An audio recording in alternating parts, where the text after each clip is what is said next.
The burning husk of what had once been the Anderson farm smoldered against the setting sun, smoke curling upward like the ghosts of dreams turned to ash. Abigail Anderson, 27 years old and freshly widowed, knelt in the dirt before the charred remains of her home, her trembling fingers sifting through the soil as if she might find her shattered hopes buried there. 6 months of drought had made the land brittle as old bones, and when lightning struck the barn 2 days prior, it had been as if the very heavens had declared war on everything she'd built with Thomas. "It's all gone," she whispered, her voice cracking like the parched earth beneath her skirts. The Montana Territory of 1876 was unforgiving to men, and doubly so to women alone. Her husband had been in the ground barely 3 weeks pneumonia, taking him swift as a thief in the night, and now this. She hadn't heard the approach of hoofbeats, lost as she was in her grief, so the deep voice startled her.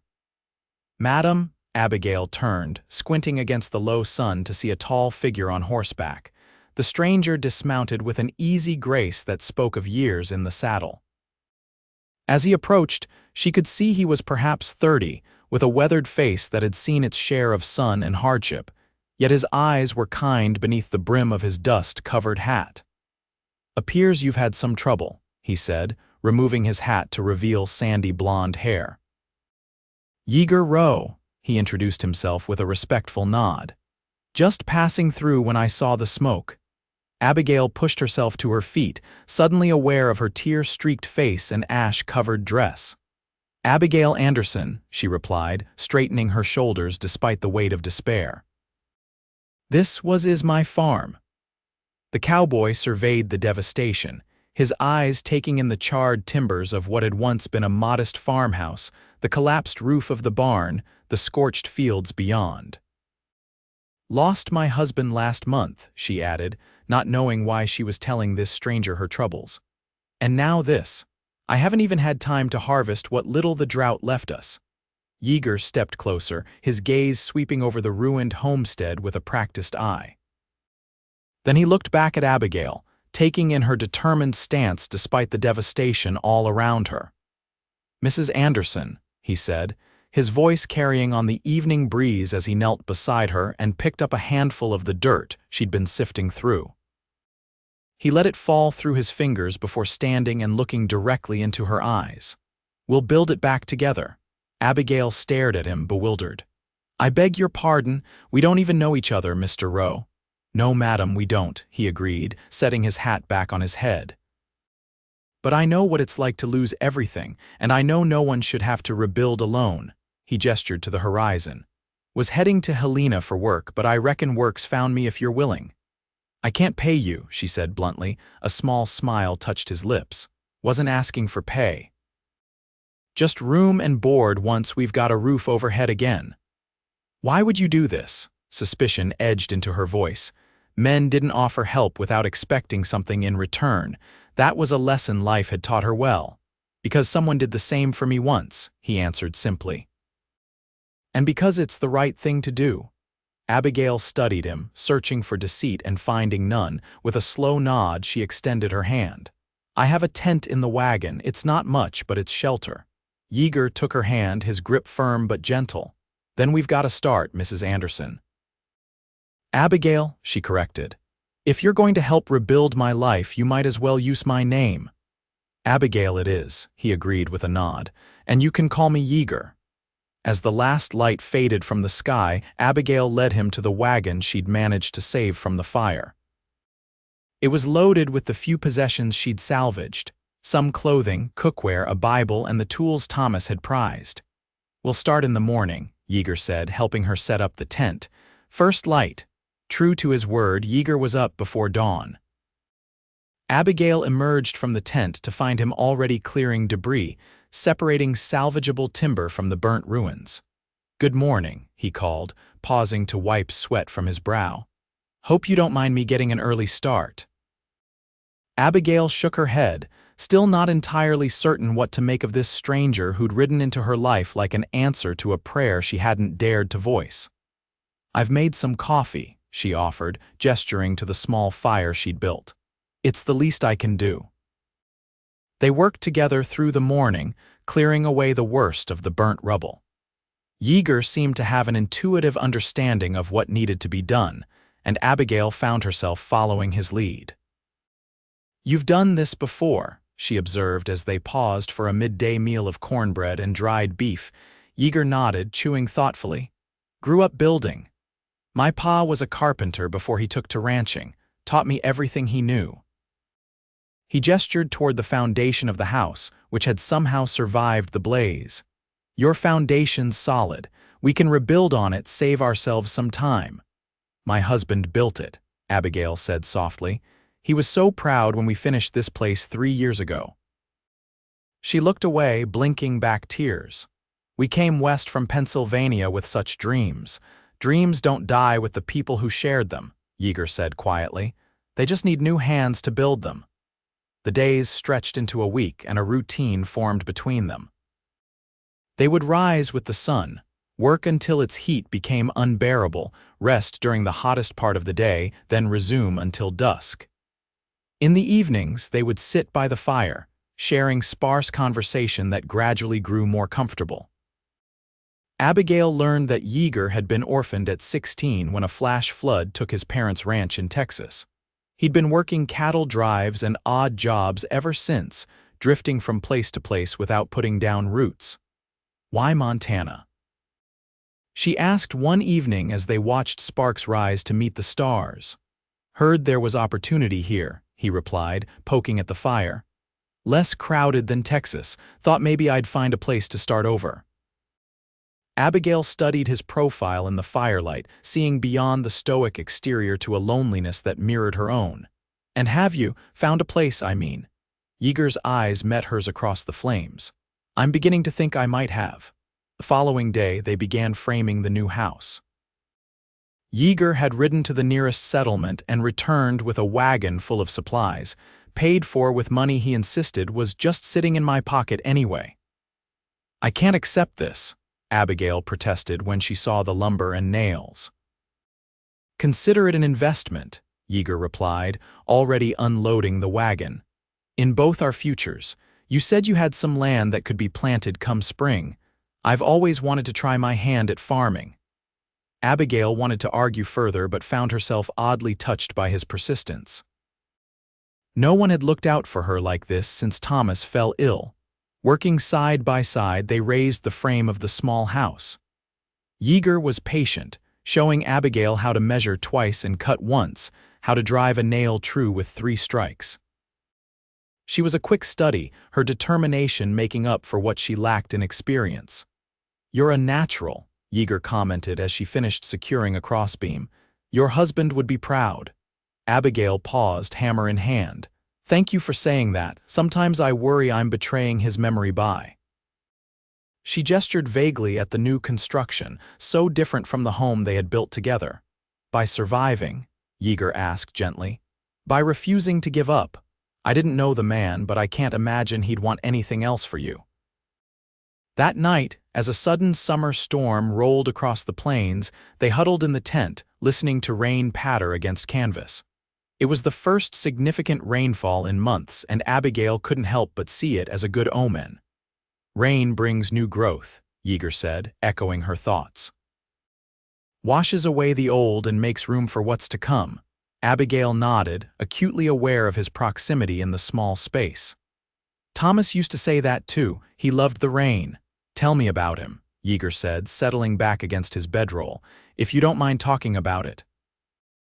Abigail hesitated, then found herself sharing stories of her life with Thomas, their journey west, the hardships and joys of carving out a life in this wild country. It felt good to speak of him, to keep his memory alive through words. "He sounds like he was a good man," Yeager said when she finally fell silent. "He was," Abigail agreed. "The best I've known." She glanced at Yeager. "Until now." The words hung between them, charged with meaning neither was ready to acknowledge. Yeager cleared his throat and changed the subject to plans for tomorrow's work, but something had shifted between them, like the earth after rain softened and ready for new seeds. The weeks passed, and the new house took shape smaller than the original but sturdier. with windows Yeager positioned to catch the best light throughout the day.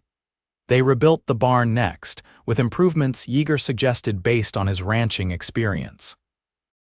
"Winter comes hard in these parts," he explained as they constructed a reinforced stall. "This'll keep your animals warm when the snows hit." "My animals?" Abigail questioned. "I lost the cow in the fire and Thomas sold the horses to pay for medicine before he died. All I have left is that old mule." Yeager hammered a nail with more force than necessary. "We'll change that," he said firmly. "Can't run a farm without livestock." True to his word, Yeager returned from town the following week leading a sturdy mare and a cow heavy with calf.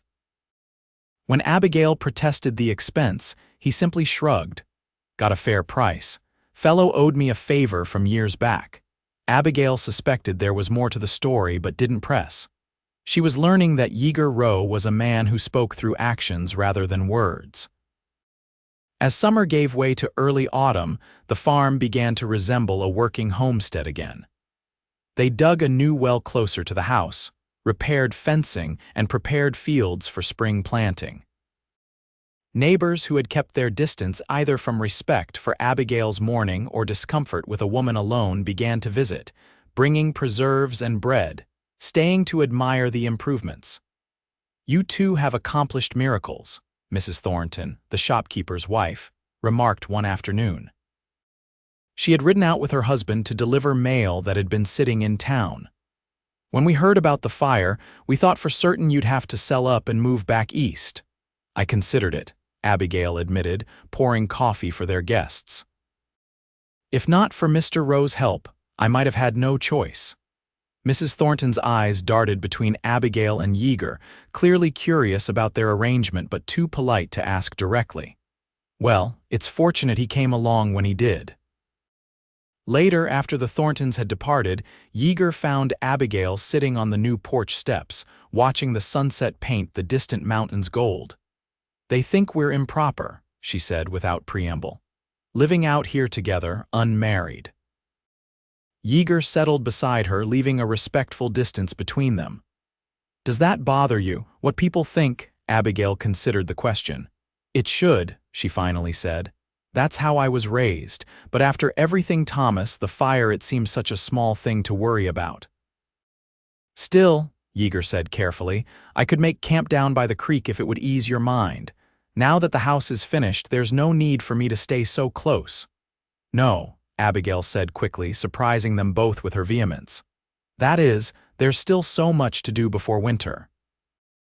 The root cellar needs finishing, and we haven't even started on the smokehouse." Yeager studied her face, seeming to search for something in her expression. Whatever he saw there made him nod. "All right then, I'll stay as long as you need me."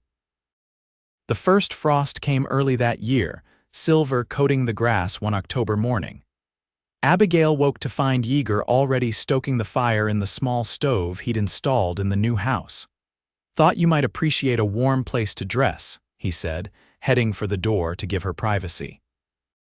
"I'll see to the animals." Abigail wrapped her shawl tighter around her shoulders, watching him go. In the months since he'd arrived, Yeager had become essential to her life in ways that went beyond the rebuilding of the farm.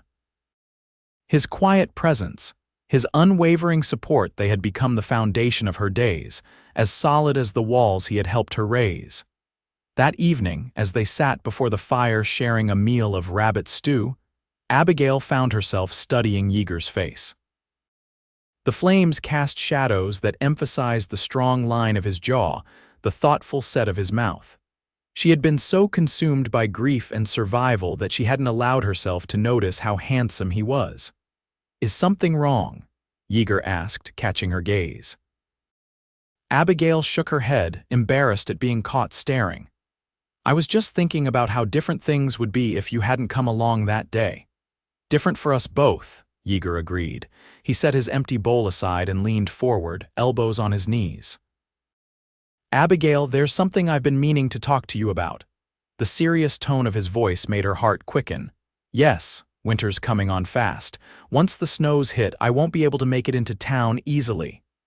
"I know," she said, not understanding where he was going with this. What I mean to say is I should probably move on soon, before the weather turns bad. He wasn't looking at her now, instead focusing on the fire as if it held some answer he was seeking. Abigail felt as if the ground had dropped away beneath her. Move on, but I thought. That is, you said. I said I'd help you rebuild, Yeager finished for her. And we have. The house is solid, the barn's ready for winter, you've got livestock and supplies to see you through till spring. He ran a hand through his hair, a gesture she'd come to recognize as a sign of inner turmoil. People are talking, Abigail, about us. About what it means, me staying here. I don't want to damage your reputation any more than I already have. Abigail stood abruptly, her chair scraping against the wooden floor.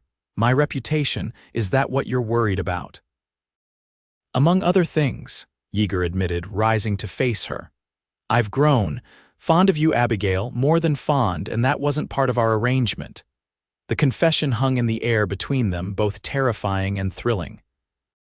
Abigail took a step toward him, then stopped, uncertainty freezing her in place. I've grown fond of you too, she whispered. Yeager closed his eyes briefly as if her words caused him physical pain. You're still grieving your husband? Yes, Abigail acknowledged.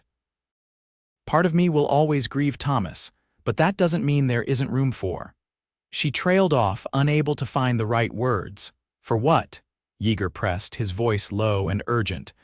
For whatever this is between us, Abigail said, gesturing to the space that separated them. For the future we've been building without even realizing it. Yeager took a hesitant step toward her, then another, until they stood close enough that she could feel the warmth radiating from him. I don't want to take advantage of your gratitude, he said carefully. Or rush you into something you're not ready for. This isn't gratitude, Abigail insisted, finding courage in his nearness. And you've been nothing but patient, too patient, perhaps. A smile tugged at the corner of his mouth. Too patient. Yeager Rowe, Abigail said, lifting her chin to meet his gaze directly. Are you going to kiss me or not? His answer came not in words but in the gentle press of his lips against hers, a kiss so tender it brought tears to her eyes. When they parted, he rested his forehead against hers, his breath warm on her face. I've wanted to do that since the day I found you kneeling in the dirt, he admitted. Why didn't you? Because you deserved time and respect. He brushed a strand of hair from her face. You still do.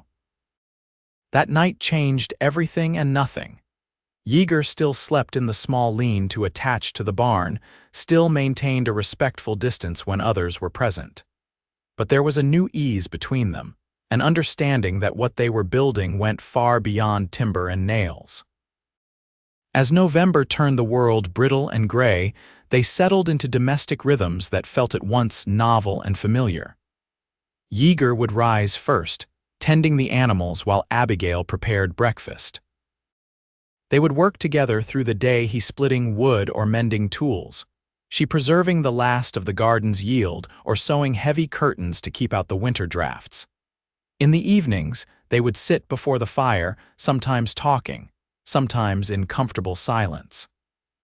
Occasionally, Yeager would read aloud from one of the few books Abigail had saved from the fire, stories of far-off places that made their small cabin feel like the center of the universe. The first snowfall came on a Thursday, fat flakes drifting down to transform the landscape into something magical. Abigail watched from the window as Yeager finished securing the livestock, his figure dark against the whitening world. When he stamped the snow from his boots and came inside, his cheeks ruddy from cold, Abigail handed him a cup of hot coffee. The barn's battened down, he reported, accepting the drink gratefully. Animals are fed and bedded with extra hay. If this keeps up, we might be snowed in by morning. Would that be so terrible? Abigail asked, her voice soft. Yeager looked at her over the rim of his cup, his eyes warming. No, he said, not terrible at all. That night, as the wind howled around the eaves of the house, Abigail made a decision. She found Yeager preparing to head out to his lean-to, bundled against the increasingly bitter cold. Stay, she said simply, catching his arm before he could reach for the door. It's too cold out there.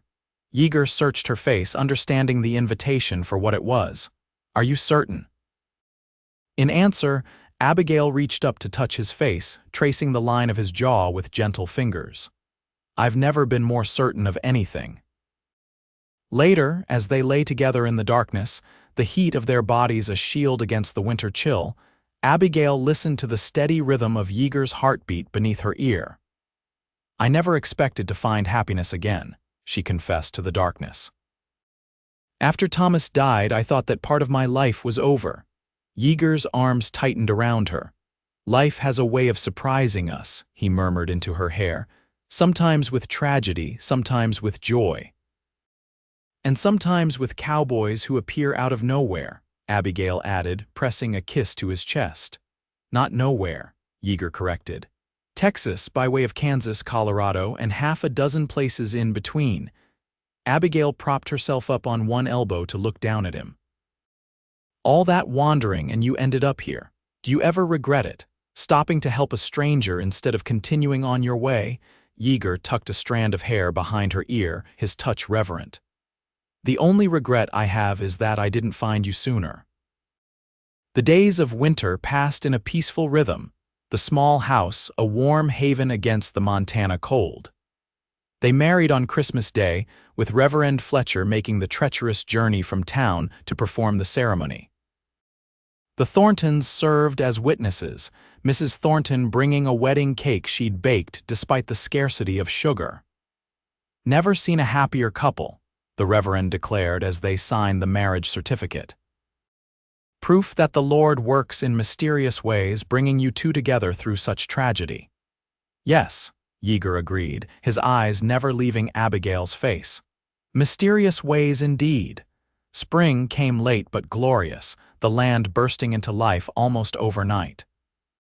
The cow had calved in late February, providing milk and promising future growth for their small herd. The mare, too, was heavy with foal, due any day according to Yeager's experienced eye. Together, they planted the fields Thomas had cleared years before wheat and corn, potatoes and beans. Yeager built a chicken coop and traded with a passing wagon train for a half-dozen hens and a rooster. Abigail started a new garden, larger than before, with herbs and vegetables that would see them through the next winter. "We should think about expanding," Yeager said one evening as they sat on the porch watching the sunset. "Another room on the house, maybe, for the future." Abigail smiled, taking his hand and placing it on her belly. "The future might be coming sooner than you think." Yeager's expression transformed from confusion to wonder as her meaning registered. Are we?" "Having a baby, yes," Abigail confirmed, laughing at his speechlessness. "Around harvest time, if my calculations are right." Yeager let out a whoop of joy that sent nearby birds scattering from the trees, then pulled Abigail into an embrace so gentle it brought tears to her eyes. "I never thought I'd have a family of my own," he murmured against her temple. "After my parents died, I figured I was meant to be alone." "And I thought I'd lost my chance when I lost Thomas," Abigail replied. "We were both wrong." As summer ripened the land around them, Abigail's body changed too, rounding with new life. Yeager was attentive to the point of hovering, ensuring she rested during the heat of the day and never lifted anything heavier than a basket of laundry. Their neighbors, seeing Yeager's devotion and Abigail's contentment, had long since ceased their whispers about the propriety of their arrangement. "You're good for each other," Mrs. Thornton declared during a Sunday visit after church. "Anyone with eyes can see that." In August, as the wheat began to turn golden in the fields, Yeager completed the addition to the house a small bedroom with a window facing east so the baby would wake with the sun.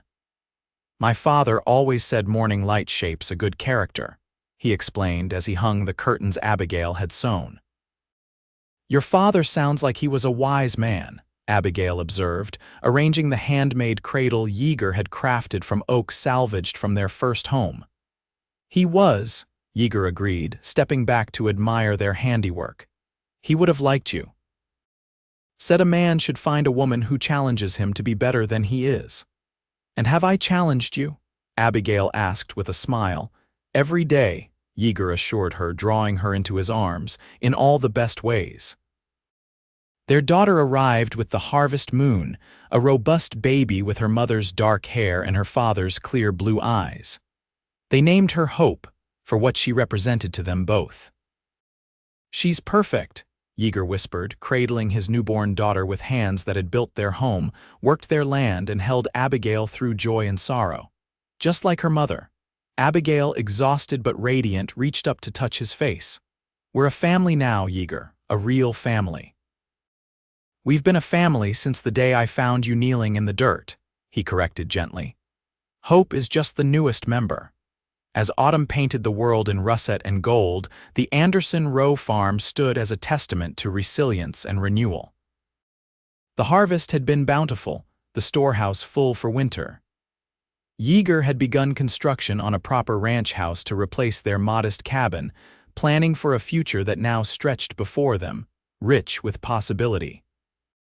On the anniversary of the fire that had nearly destroyed everything, Abigail stood on the rise overlooking their property, Hope sleeping contentedly in her arms.